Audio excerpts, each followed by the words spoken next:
اعوذ باللہ من الشیطان الرجیم بسم اللہ الرحمن الرحیم۔ سورۃ ابراہیم، اس سورت کا نام ابراہیم ہے اور اس کی وجہ یہ ہے کہ اس سورہ مبارکہ میں اللہ تعالیٰ نے ابراہیم علیہ السلام کا ایک واقعہ ذکر فرمایا ہے، اسی نسبت سے اس کا نام ابراہیم رکھا گیا ہے۔ اس سورت کے شروع میں رسالت و نبوت اور اس کی کچھ خصوصیات بیان کی گئی ہیں، پھر توحید کا مضمون اور اس کے شواہد کا ذکر ہے۔ اس سورہ مبارکہ کی کل 52 آیتیں ہیں، یہ مکی سورت ہے اور اس کے 7 رکوع ہیں۔ اعوذ باللہ من الشیطان الرجیم، بسم اللہ الرحمن الرحیم، الف لام را۔ یہ حروف مقطعات میں سے ہے، ان کے بارے میں کئی دفعہ پہلے بات گزر چکی ہے کہ ان کا مطلب اور ان کے معنی اللہ تعالیٰ کے علاوہ کوئی نہیں جانتا۔ ہمارے لیے صرف اتنا کافی ہے کہ ہم ان پر ایمان لائیں کہ یہ قرآن کا حصہ ہے اور اللہ کی طرف سے ہے۔ کتاب انزلناہ الیک، یہ ایک کتاب ہے، ہم نے اس کو آپ کی طرف نازل فرمایا۔ لتخرج الناس من الظلمات الی النور، تاکہ آپ لوگوں کو اندھیروں سے نکال کر اندھیروں سے روشنی کی طرف نکالیں، بِإِذْنِ رَبِّهِمْ، اپنے رب کے حکم سے، إِلَى صِرَاطِ الْعَزِيزِ الْحَمِيدِ، اس ذات کے راستے کی طرف یا اس ذات کے راستے پر جو زبردست ہے اور خوبیوں والی ہے۔ اس آیت کریمہ میں اللہ تعالیٰ نے آپ صلی اللہ علیہ وسلم کو خطاب فرمایا اور قرآن پاک کے نازل کرنے کی نسبت اپنی طرف فرمائی کہ انزلناہ الیک، ہم نے اس کو نازل فرمایا، یعنی قرآن پاک کو آپ کی طرف۔ تو ان دونوں باتوں سے اس قرآن پاک کی عظمت اور اس کے عظیم المرتبہ ہونے کو اللہ تعالیٰ نے بیان فرمایا ہے کہ اس کتاب کے نازل کرنے والی ذات اللہ تعالیٰ کی ذات ہے۔ تو اس سے یہ ثابت ہوتا ہے کہ یہ کتنی عظیم کتاب ہے کہ جس کے نازل کرنے والے خود اللہ تعالیٰ ہیں۔ پھر اس کو نازل کس پر کیا گیا، یعنی آپ صلی اللہ علیہ وسلم پر، تو یہ اس کی مزید عظمت کو بیان کرتا ہے کہ نازل کرنے والی ذات اللہ تعالیٰ کی ذات ہے، اور جس ذات پر نازل کیا گیا وہ آپ صلی اللہ علیہ وسلم کے اللہ تعالیٰ کے محبوب اور تمام انبیاء علیہ السلام کے امام اور تمام انبیاء علیہ السلام سے افضل نبی رسول اللہ صلی اللہ علیہ وسلم ہیں۔ آگے اللہ تعالیٰ نے اس کتاب کو بیان کرنے کا مقصد بیان فرمایا کہ لِتُخْرِجَ النَّاسَ مِنَ الظُّلُمَاتِ إِلَى النُّورِ، تاکہ اس کتاب کے ذریعے آپ لوگوں کو اندھیروں سے روشنی کی طرف نکالیں۔ لفظ ناس عام ہے، یعنی عام انسانوں کے لیے بولا جاتا ہے، اس سے مراد تمام عالم کے موجودہ اور آئندہ آنے والے انسان ہیں، یعنی آپ صلی اللہ علیہ وسلم کی بعثت تمام انسانوں کے لیے ہے، قیامت تک آنے والے انسانوں کے لیے۔ اور ظلمات جمع ظلمتن کی، جس کا معنی ہے اندھیرا، تو یہاں ترجمہ ہوگا اندھیروں سے، اور یہاں اندھیروں سے مراد کفر اور شرک، بدعمالیاں اور گناہ ہیں۔ اور نور سے مراد، نور کا معنی روشنی ہوتا ہے، اور یہاں اس سے مراد ایمان ہے، یعنی ایمان کی روشنی۔ تو مطلب یہ ہوا کہ آپ لوگوں کو کفر اور شرک اور گناہوں سے نکال کر ایمان کی طرف دعوت دیں۔ تو اسی وجہ سے ظلمات جمع کا صیغہ لایا گیا ہے، کیونکہ کفر و شرک کی بہت ساری اقسام ہیں، اسی طرح گناہ بھی بہت سارے ہیں، لیکن نور کو جمع نہیں لائے بلکہ نور کو واحد لائے ہیں، کیونکہ ایمان اور توحید ایک ہی ہے۔ تو اللہ تعالیٰ نے ظلمات کو جمع لایا اور نور کو واحد۔ اب سوال یہ پیدا ہوتا ہے کہ ہدایت دینے والی ذات تو اللہ تعالیٰ کی ہے، تو اللہ تعالیٰ نے آپ صلی اللہ علیہ وسلم کو کیوں فرمایا کہ آپ لوگوں کو اندھیروں سے، یعنی کفر اور شرک سے نکال کر ایمان کی طرف لائیں؟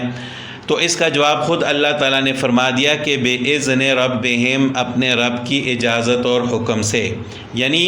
یہ کام تو آپ صلی اللہ علیہ وسلم نے کرنا ہے، اس کا سبب آپ صلی اللہ علیہ وسلم نے بننا ہے، لیکن اس کا حکم اور اجازت اللہ تعالیٰ کی طرف سے ہوگی۔ یعنی حقیقت میں اللہ تعالیٰ ہی ہدایت دینے والے ہیں، لوگوں کو گمراہی سے ہدایت کی طرف لانے والے ہیں، اندھیروں سے روشنی کی طرف لانے والے ہیں، لیکن اس کا سبب آپ صلی اللہ علیہ وسلم کو اللہ تعالیٰ نے بنایا ہے۔ پھر فرمایا کہ بِإِذْنِ رَبِّهِمْ، بِإِذْنِ اللہ نہیں فرمایا، یعنی رب کا لفظ استعمال فرمایا، اور رب کہتے ہیں تربیت کرنے والے کو۔ یعنی اللہ تعالیٰ اپنے بندوں پر اتنے مہربان ہیں، اللہ تعالیٰ اپنے بندوں پر اتنے کریم اور رحیم ہیں کہ اللہ تعالیٰ یہ چاہتے ہیں کہ میرے بندے جہنم سے بچ کر جنت میں چلے جائیں۔ اِلیٰ صراط العزیز الحمید، اس ذات کے راستے کی طرف جو ذات زبردست ہے اور خوبیوں والی ہے۔ اس آیت میں اللہ تعالیٰ نے روشنی کی طرف اور اندھیروں سے نکالنے کا ذکر فرمایا کہ آپ صلی اللہ علیہ وسلم اس کتاب کے ذریعے لوگوں کو اندھیروں سے روشنی کی طرف نکالیں۔ تو پھر اس کے بعد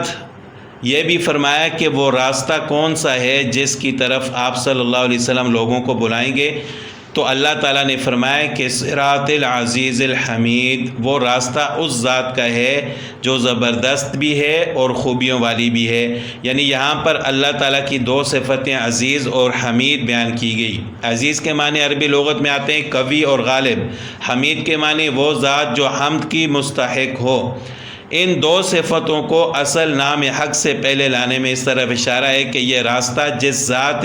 اقدس کی طرف لے جانے والا ہے وہ ذات قوی بھی ہے، غالب بھی ہے اور حمد کی مستحق بھی ہے۔ یہ دو صفتیں بیان کرنے کے بعد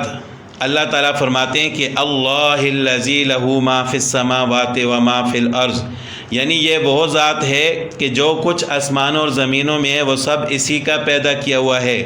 اور اسی کی خاص ملکیت ہے جس میں کوئی شریک نہیں۔ وَوَيْلٌ لِّلْكَافِرِينَ مِنْ عَذَابٍ شَدِيدٍ، اور کافروں کے لیے ہلاکت اور سخت عذاب کی ہلاکت ہے۔ ویل عذاب شدید اور ہلاکت کے معنی میں آتا ہے۔ مطلب یہ ہے کہ جو لوگ اس نعمت قرآن سے منکر ہیں اور کفر و شرک کے اندھیروں ہی میں رہنے کو پسند کرتے ہیں، کفر اور شرک سے نکلنے کو پسند نہیں کرتے، تو ان کے لیے بربادی، ہلاکت اور سخت عذاب ہے۔ وہ کون لوگ ہیں اور ان کی کون سی ایسی برائیاں ہیں جن کی وجہ سے اللہ تعالیٰ ان کو جہنم میں داخل فرمائیں گے؟ الذین یستحبون الحیات الدنیا، اس آیت کریمہ میں ان کی 3 خصلتیں بیان کی گئی ہیں۔ پہلی خصلت یہ کہ الذین یستحبون الحیات الدنیا علی الآخرۃ، کہ دنیا کی زندگی کو آخرت پر ترجیح دیتے ہیں، پسند کرتے ہیں دنیا کی زندگی کو بنسبت آخرت کی زندگی کے، یعنی اس دنیا کے نفع اور آرام کی خاطر آخرت کا نقصان کرنا گوارا کر لیتے ہیں، لیکن اس دنیا کی خاطر آخرت کو چھوڑ دیتے ہیں، لیکن آخرت کی خاطر دنیا کو نہیں چھوڑ سکتے۔ ان کی پہلی خصلت یہ ہے کہ الذین یستحبون الحیات الدنیا علی الآخرہ وَيَصُدُّونَ عَن سَبِيلِ اللَّهِ، دوسری خصلت یہ بیان فرمائی کہ وہ خود تو اندھیروں میں رہنے کو پسند کرتے ہیں، اپنی جانوں پر ظلم کرتے ہیں، لیکن وَيَصُدُّونَ عَن سَبِيلِ اللَّهِ، وہ چاہتے ہیں کہ دوسرے لوگ بھی اللہ کے راستے کی طرف نہ آئیں اور دوسرے لوگوں کو بھی اللہ کے راستے سے روکتے ہیں۔ تیسری خصلت يَبْغُونَهَا عِوَجًا، کہ وہ اللہ کے راستے میں کجی اور تنقید کرتے ہیں، کجی تلاش کرتے ہیں اور تنقید کرتے ہیں۔ اس آیت کا ایک مطلب تو یہ ہے کہ یعنی اعتراض کرتے ہیں طرح طرح کے اور طعن کا موقع تلاش کرتے ہیں، اور دوسرا مطلب یہ ہے کہ اپنی طرف سے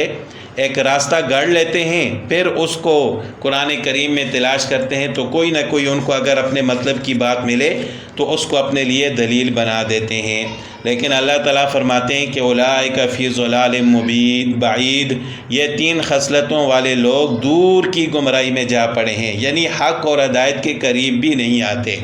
اصل تو یہ کفار کے لیے ہے کہ ان کے اندر 3 خصلتیں ہیں، لیکن اگر کوئی شخص اپنے آپ کو مسلمان کہتا ہے اور یہ 3 خصلتیں اس کے اندر بھی ہوں گی تو وہ بھی اسی طرح وعید کا مستحق ہوگا۔ وہ کون سی خصلتیں کہ دنیا کی محبت آخرت پر غالب آ جائے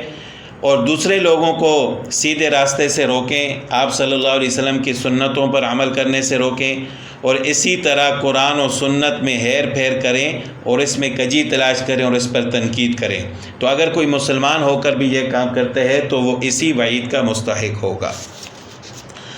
آگے اللہ تعالیٰ ارشاد فرماتے ہیں وَمَا أَرْسَلْنَا مِن رَّسُولٍ إِلَّا بِلِسَانِ قَوْمِهِ،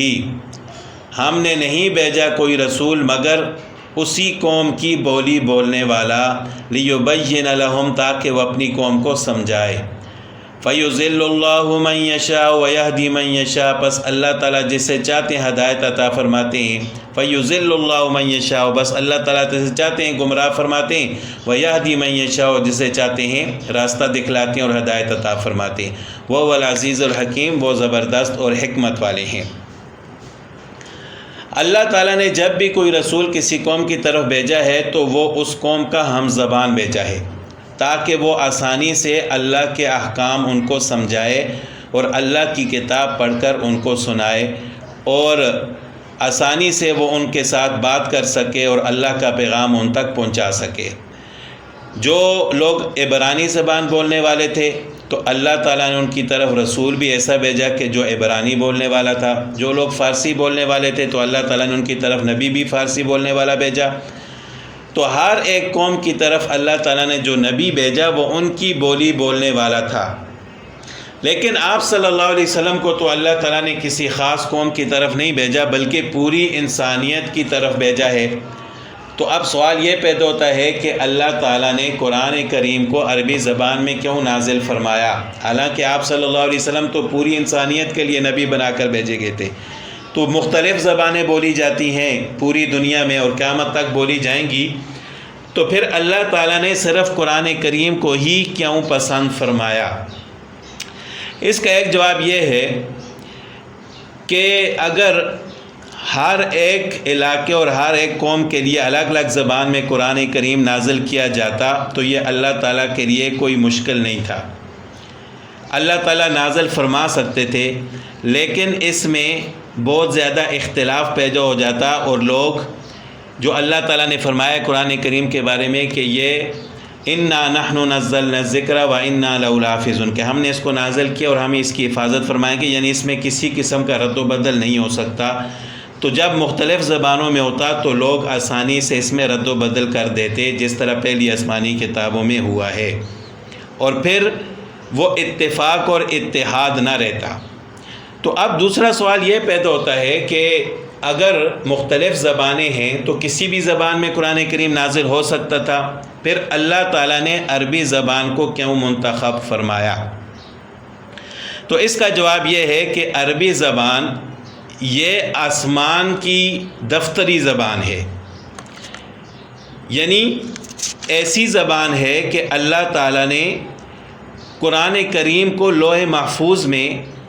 جو لکھا ہے وہ بھی عربی زبان ہے، اور فرشتے جو زبان بولتے ہیں وہ بھی عربی زبان ہے،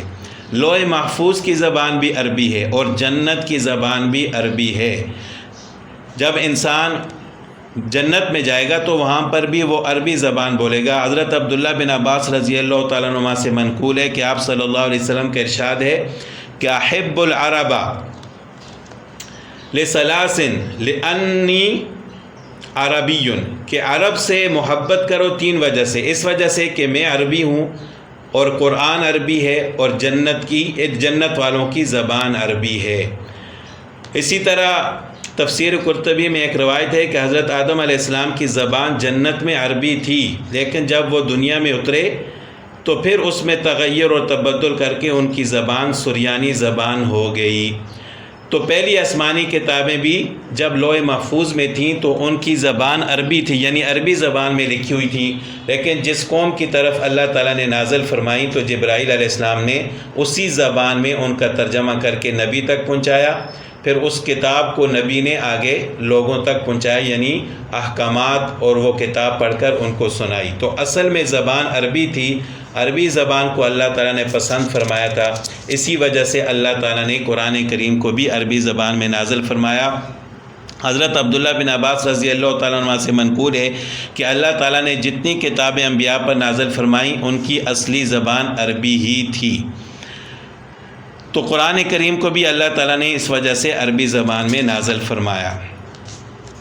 وَلَقَدْ أَرْسَلْنَا مُوسَىٰ بِآيَاتِنَا، اور تحقیق ہم نے بھیجا موسیٰ علیہ السلام کو اپنی نشانیاں دے کر، یعنی معجزات دے کر، ان اخرج قومک، کہ وہ نکالے اپنی قوم کو، من الظلمات الی النور، اندھیروں سے روشنی کی طرف۔ اب دیکھیں کہ جہاں پر آپ صلی اللہ علیہ وسلم کو ارشاد تھا تو وہاں پر اللہ تعالیٰ نے فرمایا کہ لِتُخْرِجَ النَّاسَ، تاکہ آپ لوگوں کو نکالیں، لیکن جب موسیٰ علیہ السلام کو مخاطب کر کے فرمایا تو فرمایا کہ اخرج قومک، کہ آپ اپنی قوم کو نکالیں اندھیروں سے روشنی کی طرف۔ تو اس کا مطلب یہ ہوا کہ موسیٰ علیہ السلام کو بھی ایک قوم کی طرف مبعوث کیا گیا تھا، جبکہ رسول اللہ صلی اللہ علیہ وسلم کو پوری انسانیت کی طرف مبعوث کیا گیا تھا۔